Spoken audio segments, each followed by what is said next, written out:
Assalamualaikum warahmatullahi wabarakatuh. Alhamdulillahirabbil alamin wal aqibatu lil muttaqin wala udwana illa 'alal zalimin. Shalatu wassalamu ala sayyidina Muhammad wa ala alihi wa sahbihi ajmain.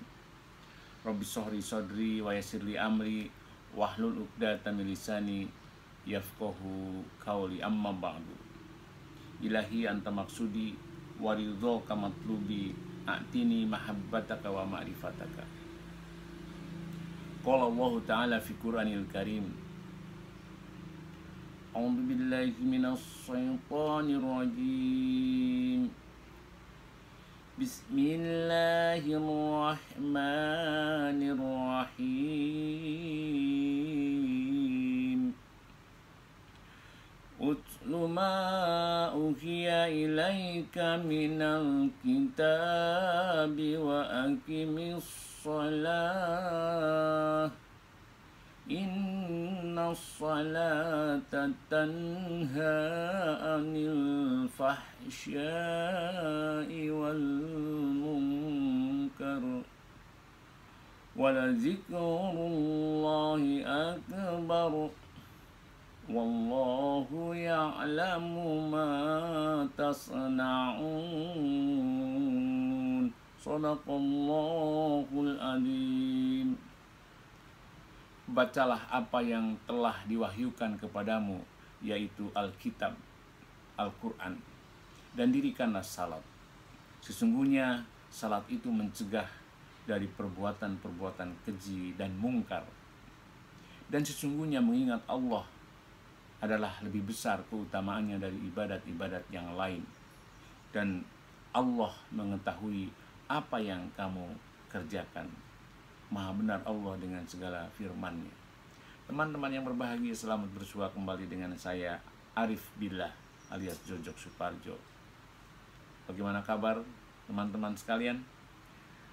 Kita sudah menjalankan 21 hari puasa di bulan suci Ramadan ini. Sekarang hari ini adalah ke-22. Mudah-mudahan puasa kita diterima oleh Allah Subhanahu wa Ta'ala, dan mudah-mudahan diberi kekuatan sampai ujung bulan Ramadan ini kita bisa melaksanakan ibadah puasa dengan ikhlas, sehingga kita nanti dijadikan orang-orang yang jiwanya bersih serta diampuni segala dosa kita. Amin Allahumma amin. Dan mudah-mudahan Allah memberi pertolongan kepada kita, kepada rakyat Indonesia, kepada bangsa Indonesia, sehingga malapetaka yang sekarang sedang melanda Indonesia, yaitu merajalelanya wabah COVID-19, mudah-mudahan segera Allah cabut, sehingga kita bisa melakukan kegiatan dan berkehidupan seperti sedia kala. Amin Allahumma amin. Teman-teman yang berbahagia, saya mungkin ingin bertanya dulu kepada panjenengan semua. Kira-kira menurut Anda, apakah masih ada umat Muhammad yang meragukan kemuliaan bulan suci Ramadan ini? Kalau ada, menurut saya dipastikan dia seorang yang imun, keimanannya sedang menurun, jiwanya sedang sakit, hatinya ternoda, hingga benteng ketauhidannya roboh dihembus dahsyatnya angin kemunafikan dan kesyirikan. Teman-teman yang berbahagia, setan loh ya. Setan ini sangat mengakui keagungan bulan suci Ramadan. Karena itu Allah membelenggu setan agar mereka tidak mengganggu orang-orang yang sedang menjalankan ibadah puasa dan ibadah-ibadah lainnya di bulan suci Ramadan. Nah, sekarang tinggal nafsu kita. Kalau setan sudah dibelenggu, dalam jiwa kita masih ada nafsu yang biasanya dijadikan kendaraan setan untuk menjerumuskan manusia berbuat kemaksiatan. Dan sekarang mampu tidak kita mengendalikan nafsu tersebut? Hanya pertolongan Allah yang dapat menyelesaikan persoalan nafsu kita. Teman-teman yang berbahagia, menjaga kemurnian tauhid merupakan tugas seorang mukmin sampai ujung hidupnya. Tauhid adalah hak Allah yang paling besar atas hamba-hambanya. Rasulullah SAW bersabda, hak Allah atas hamba-hambanya ialah bahwa mereka beribadah hanya kepadanya dan mereka tidak menyekutukannya dengan sesuatu yang lain. Sebab itu, barang siapa yang telah menjalankan ketauhidan dengan benar, dengan mematuhi segala perintah dan menjauhi segala larangan Allah Subhanahu wa taala, maka dialah yang berhak masuk surganya Allah Subhanahu wa taala. Teman-teman yang dimuliakan Allah, demikian hakikat tauhid, sehingga Allah telah memerintahkan kepada Rasul-Nya untuk memerangi semua manusia bila mereka menghalangi perjalanan dakwah dalam rangka meletakkan fondasi ketauhidan kepada umat manusia. Karena itu, jika ada orang yang menghalang-halangi saat kita berdakwah, memberikan pemahaman terhadap ketauhidan ini, maka kita wajib memerangi hingga mereka beriman kepada Allah Subhanahu wa taala. Tapi awas, kita dewasa ini tidak perlu lagi perang fisik tentunya. Perang fisik untuk menundukkan orang-orang yang menghalangi tersebut. Karena untuk berperang fisik dalam Islam ada aturan, ada kriteria yang harus diikuti oleh kita seorang muslim. Dewasa ini cukup mengadu argumen sajalah, sampai mereka, orang-orang yang mengganggu kita, tidak lagi mampu menghujah pendapat yang kita sampaikan. Setelah itu, kita istiqomah berdoa dan menjalankan ketauhidan kita sesuai dengan aturan Quran dan hadis, dan kita menunggu pertolongan Allah kepada kita dan tentu kepada orang yang mengganggu tadi. Kita harus berdoa yang baik-baik pada mereka, jangan berdoa yang jelek-jelek. Teman-teman, menjalankan ketauhidan dengan benar ialah jembatan yang menghubungkan kebahagiaan dunia dan kebahagiaan akhirat nanti. Segala sesuatu yang berurusan dengan usaha menyalahi ketauhidan merupakan gerbang menuju jurang kesengsaraan hidup di dunia dan di akhirat. Mengukuhkan ketauhidan dalam jiwa kita ini adalah sarana menyatukan umat, sarana untuk